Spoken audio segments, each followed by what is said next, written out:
Union, the right way to work. In many lines of work, the heated debate has always been, which is better? Should you work for union or non-union? Both union and non-union have different types of benefits and perks. But do you really know what each one is about? Do you really know who you're working for or what you're working for? What really boils down to this is the support from your leadership and the voice that you earn as being a union worker. Trade unions are a slowly declining industry, but based on the Bureau of Labor Statistics, 10.3% of U.S. employees worked out of local unions in 2019. That is at 14.6 million people. Some of the best perks the union has created for its employees are higher wages, top-notch health and pension benefits, and the voice to be able to step up, suggest a change, and be able to negotiate the change whenever you feel like something needs to be said. Unions today still encourage all union members with active books to be involved to better all aspects of their everyday work life. Not many companies care what you think. This is why being in a union, you actually have your own individual voice to be heard.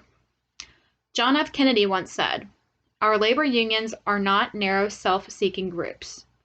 They have raised wages, shortened hours, and provided supplemental benefits. Through collective bargaining and grievance procedures, they have brought justice and democracy to the shop floor." Unions are around way more than you think. Many companies and trades use union workers, even without you realizing it. Today, there are many different types of industries who use union employees on a daily basis. And few of those industries are as followed: public sector, utilities, transportation, education, construction, manufacturing, and many more. All of these things we use on a daily basis, and you would never even know that they were union employees. A few local companies that are organized are Kroger, Jurgensen Companies, CSX Transportation, the railroad, Duke Energy, and many, many more that we don't even realize. And no matter what line of work you choose to place your career path, the highest earning wage is the ultimate goal. Everyone wants to be successful. Everyone wants to make the most money that they can to provide for their own life and for their family. It's just a better way to look at it. When working in union trades since the beginning of the union days back in 1866, one of the first and most important benefits that they structured and negotiated was higher pay. Union leaders have always had the backbone and theory that if you pay your employees a good wage, they will work harder for you and they will want to do the best. They will want to have good attendance. They will be happier at work. When you're happier at work, you do a better job. If you're getting paid more, you're happier. This is why unions are more tedious and selective when it comes to their hiring process and who can be a part of their union. They wouldn't just want to hire, any regular person that doesn't have good work ethic to make this great money, to have this awesome health insurance. They want somebody that's going to be worthy of that. This is also reasons too if why you are caught working non-union and you hold an active union book, you can be fined and face the termination from the union you're employed by. So this means if you are employed with the union, but you do a non-union job, you will be fined and you will have to suffer the consequences because you can't have your cake and eat it too. Every year, all elected members of the union work together to negotiate the highest rates of pay they can offer by states and jurisdictions. In return, their employees are offered the highest rates on the jobs that they work on. In the year 2019, the Bureau of Labor released that on a medium average, the union workers brought home a weekly earning of $1,095 more compared to non-union workers. They brought home an average of $892. That's a big chunk that you would want in your bank account. This varies from different lines of work, making more or less pay. But the overall conclusion to pay is unions will fight as hard as they can to get the most money paid to their workers so that their workers can be happy and have money in their pockets. Union leaders have worked together to keep every employee safe on the job, and the goal is to get their employees home safely to their families every night. With that being said, another very important benefit from working union is they offer great health care. Union leaders strive to offer the best rates to their employees as well as the best plans that they can find. It has been researched and proven that union workers are offered more generous health benefits and pay up to 18% less than non-union workers. The health benefits package that are negotiated offer more coverage on many different types of healthcare services. Another long-term benefit that union workers that have retired from the union with the credentials needed often receive paid health care after retirement.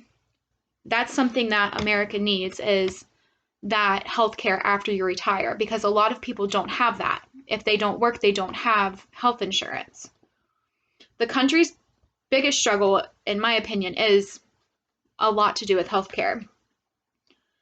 You need to make sure everybody that is provided with health care can get it.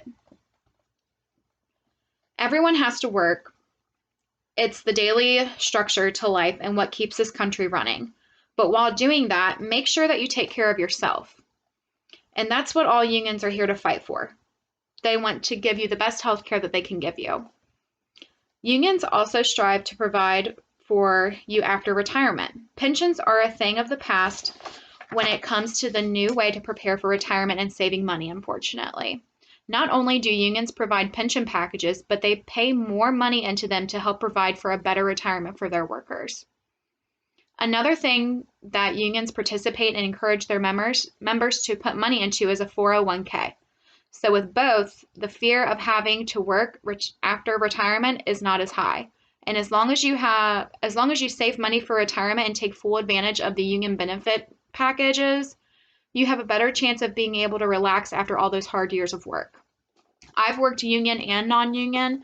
My union jobs, my first day, they always try to get me my 401k paperwork. My employers that were non-union, they have never even brought it up. They do have it, but it's not advertised as something that, you're very worthy of.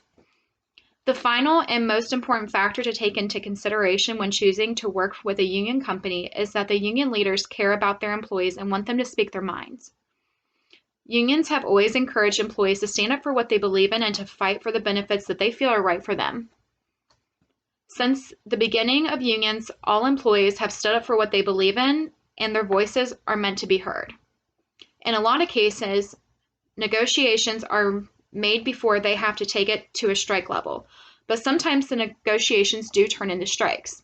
You have to fight for what you want and what you think is right.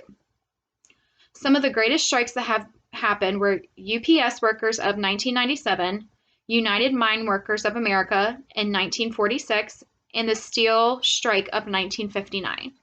In each of these strikes, these employees stood up for what they believed in and fought for every benefit that they felt they deserved.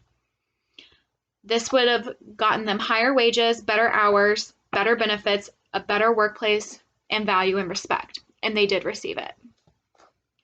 Jimmy Hoffa, former president of the International Teamster, once said, "Too often, the younger generation of workers forgets the bitter hardships and struggles of those who went before them to build the conditions they enjoy today. Remember that the American worker did not always have these good things in life." So ask yourself, when you choose your career path, do you want to work in a stable environment? Do you want to know the leaders always have your back and want you to make your working conditions the best that they can do? Do you want to be able to make a difference and stand up for what you believe in? Do you want to be able to relax after retirement and enjoy yourself, enjoy your family instead of working? Many people that don't have retirement end up working until the day they die, unfortunately. So many men and women in America have fought so hard to make sure you are treated with respect in the way you deserve to be treated at your workplace. Work should not be a miserable place to be. It should be one of your many safe havens.